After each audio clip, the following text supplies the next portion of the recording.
So here's the story.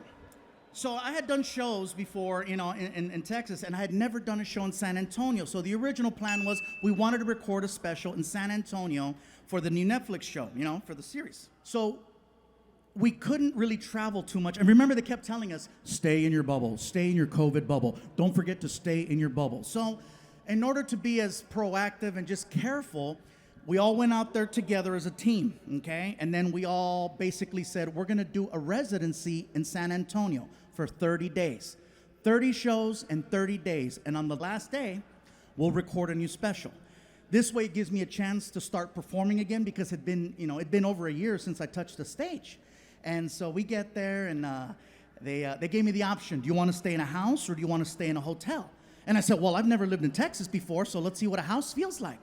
So they got us like this fancy Airbnb, and basically, it was Martin, Alfred, my friend Rick, myself. It was like 4 of us. It was like the Mexican version of the real world, okay? So we're all in this big house together. Everyone gets their own room. And so, of course, I get the big room because it's me. And, look at some, no, yes. So I open up the door, I turn on the light, click. And I'm like, this is a beautiful room. Wow, look how big it is. And then I notice there's a hole in the wall.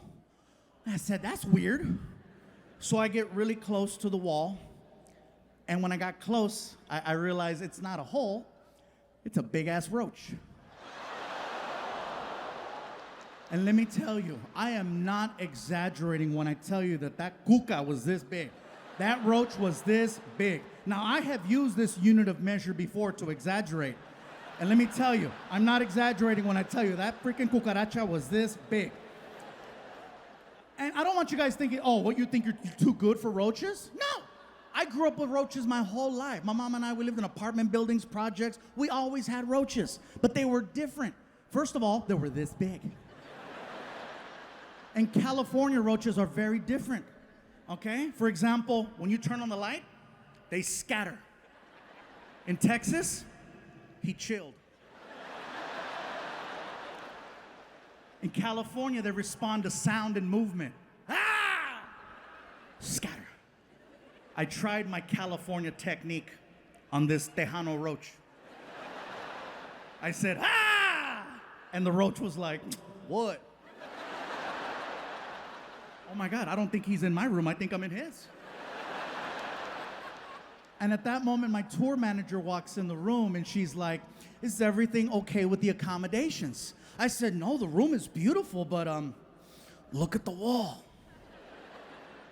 Aw, there's a hole in the wall. I said, get closer. She gets up to the wall and she's like, oh, it's a big ass roach. I said, you're okay with that? She said, he's not in my room.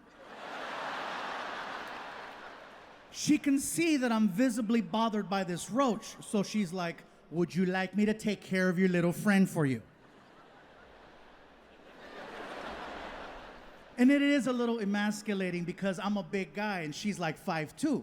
So she's like, move, fool. She takes off her shoes, she grabs it, she gets up on a chair, and she brings it back, and she's like, soy la 69. Bam! Nail that roach. Threw down her shoe, put it on. I look at the wall, and it kept moving. And I said, you have angered our friend. And she was like defensive. Fool, round two. So she grabs her shoe, gets back up on the stool, and she brings it back. And just as she's about to nail this roach for the second time, that shit started flying.